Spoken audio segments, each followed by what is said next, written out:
丈夫为了给妻子一个惊喜，竟将妻子细嫩的小手铐了起来。可就在妻子询问情况时，丈夫就把枪对准了自己的脑门。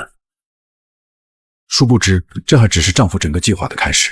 此时惊慌的妻子还想逃离，却发现手铐另一端连着丈夫的手，心想丈夫玩的是真大，于是拼了命要挣脱手铐。可即使她如何用力，也始终都无法将两人彻底分开。绝望的她只能仰天大喊。然而在这鸟不拉屎的地方，根本就不可能会有人来救她。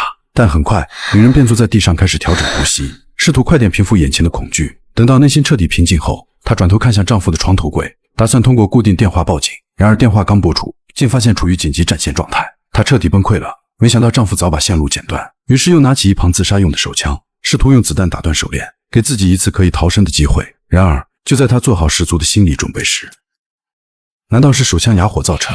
结果她又连续开出数枪，发现枪里只有自杀的一发子弹，这让女人倍感无奈，愤怒地把枪丢进了床底。可自己总不能被一具尸体所困，于是拖拽着沉重的尸体缓缓移动，好不容易来到衣帽间门口。然而刚打开里面的开关后，却发现里面仅剩下一件雪白的婚纱。她抚摸着当年结婚穿过的婚纱，内心不由得想起丈夫的点点滴滴。因为就在昨天，丈夫为了庆祝两人的结婚纪念日，特地给妻子送来一束鲜花，并安排好多数两人的浪漫晚宴。同时丈夫掏出一个红色礼盒，里面放着一个精致的钢圈项链，这也代表着今晚的主题，钢婚纪念日。丈夫为了表示自己的诚意，特意亲自为妻子戴上项链。饭后丈夫让她摸摸自己的口袋，里面竟藏着一条长长的黑丝，随后便蒙上妻子的眼睛，来到了这个荒无人烟的鬼地方。可就在取下婚纱的瞬间，后面赫然放着一个巨大保险柜。此时的她根本不知道丈夫为何要做出如此举动，无奈的她只好将婚纱拖住丈夫，并换上她的衬衫拖动尸体，尝试带着尸体下楼。结果一个不注意，就连同尸体一起滚了下去。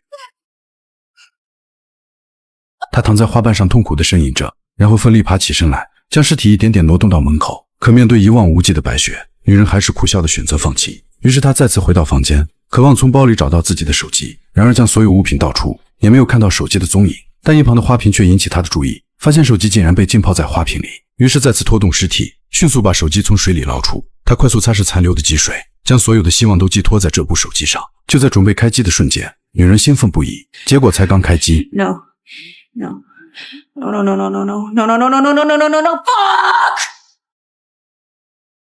于是又将希望寄托给了厨房，结果在柜子里翻箱倒柜，里面除了空气以外，根本就没有留下任何物品。随后她又倒出垃圾桶开始翻找，竟意外找出一把汽车钥匙，可眼看车子就在隔壁，她又一次看向丈夫，最后在换上丈夫裤子的同时，还得忍受脚下传来的冰冷雪地，然后一点点挪动尸体前行。等她好不容易将丈夫塞进车里后，准备开始启动车子回家时，车子竟给了她当头一棒。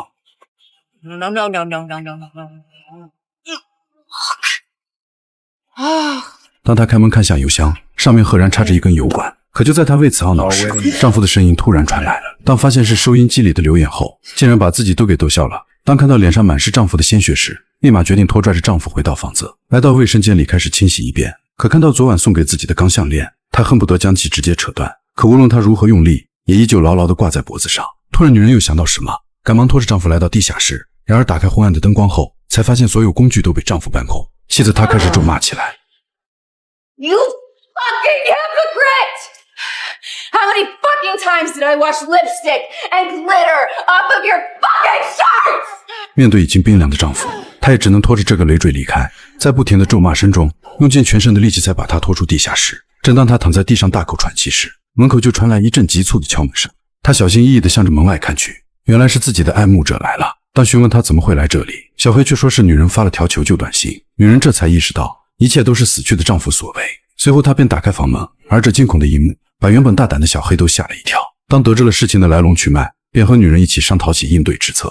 显然如今最要紧的就是报警。可就在她准备出门拿手机时，竟发现远处有辆车向这边驶来。为了不让事情暴露，小黑将女人锁在了房间里，独自面对即将驶来的汽车。随后就有一个人下车，走来的正是一个年轻小伙，自称是房子主人让他来维修水管。为了能打发小伙离开，小黑自掏腰包给出辛苦费，可小伙依旧不依不饶，谎称要进去上一趟厕所。这瞬间让小黑警觉了起来，感觉眼前的人肯定另有企图。然而就在两人争执不休时，车上又下来一个大哥。小黑见状立马大声驱赶，还不断谎称自己已经提前报警。可大哥根本不予以理会，上去就是一刀命中腹部，根本不给小黑任何反击机会。听着小黑凄惨的叫声，女人瞬间被吓得双腿发软。但大哥一脚踹开大门，却没有发现躲在墙后的女人，这才给了女人一丝逃生的机会。可第一次见到杀人的小伙，整个人都被眼前的景象吓坏。他不停祈求老大离开，起码能摆脱一个不在场的证据。然而令他没想到的是，老大一把抓起他靠向墙边，不断给他洗脑，表示做大事就不要拘小节，要多向高启强学习孙子兵法。可小伙从没看过一次狂飙，根本听不懂大哥在讲什么，还不得小伙彻底冷静。大哥已经沿着血迹来到楼上，直接看向了留在衣帽间的保险柜。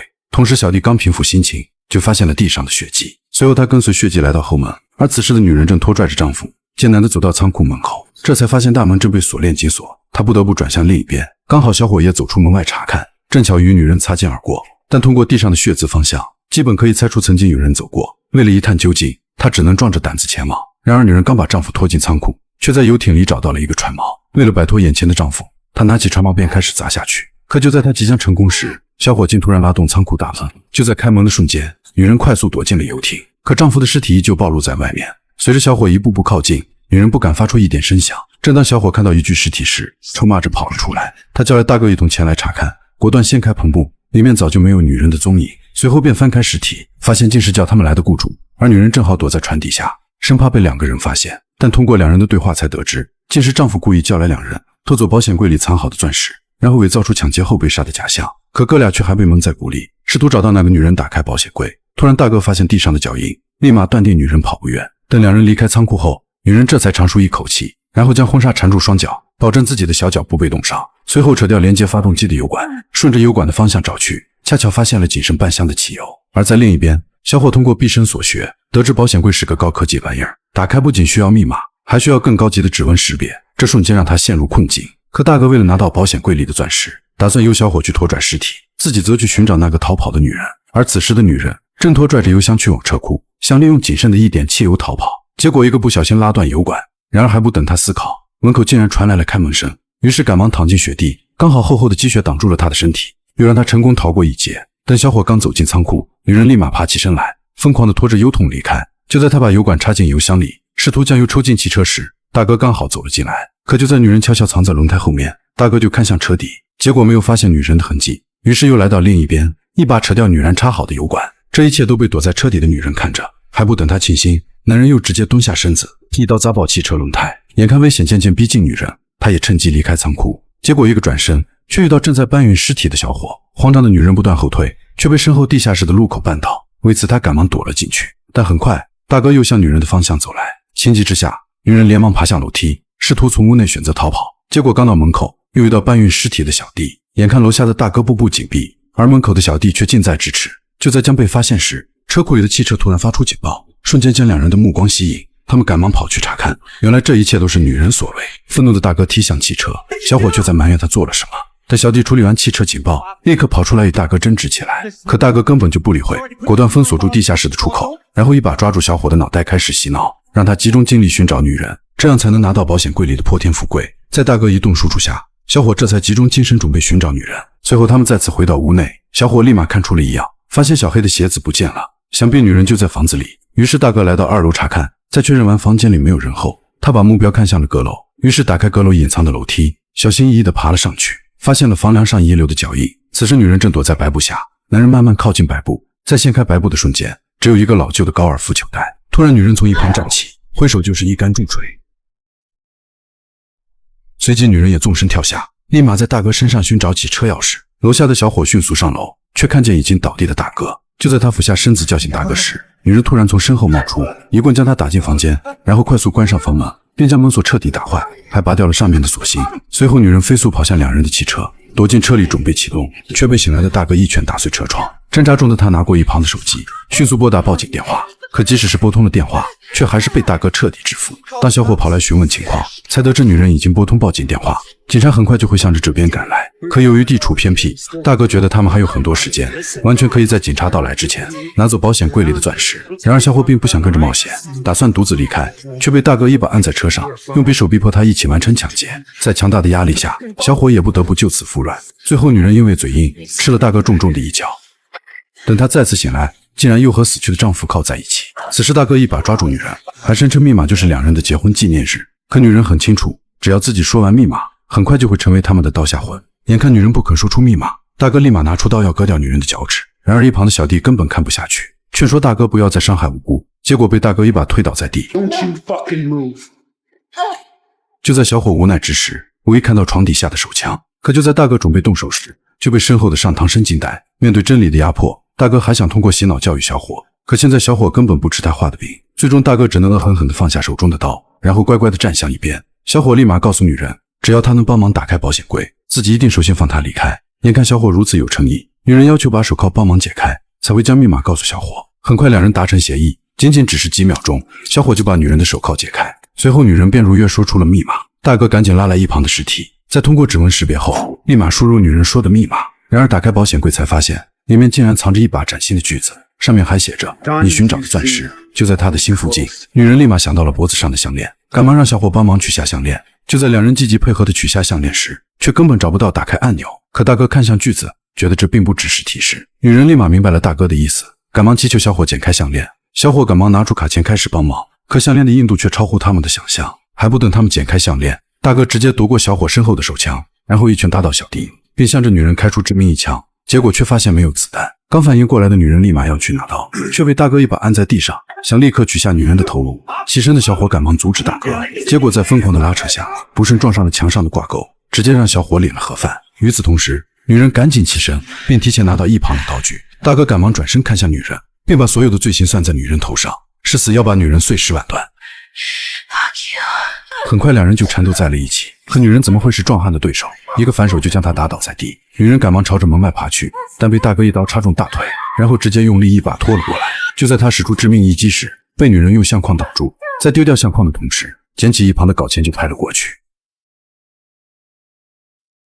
正当他清醒去抓女人，发现手已经被铐住，女人疯狂地向外逃跑，大哥却要拖着尸体跟着追，结果一个不小心，直接从楼梯摔了下来。女人见状继续逃跑，就在他爬上车的瞬间，大哥已经快速赶了过来。为了能够赶紧摆脱大哥，女人立马踩下油门迅速倒车，大哥赶忙一个侧身躲避，虽然成功逃过一劫，但女人又挂上了前进档，直面向着他冲了过来。这次他却没来得及躲闪，直接被女人狠狠撞到车库的另一边，而车辆却因为打滑，直接甩进了一旁沟渠。大哥赶紧起身，并拖着尸体向车的方向走去，结果一打开门，女人早就不见了踪影。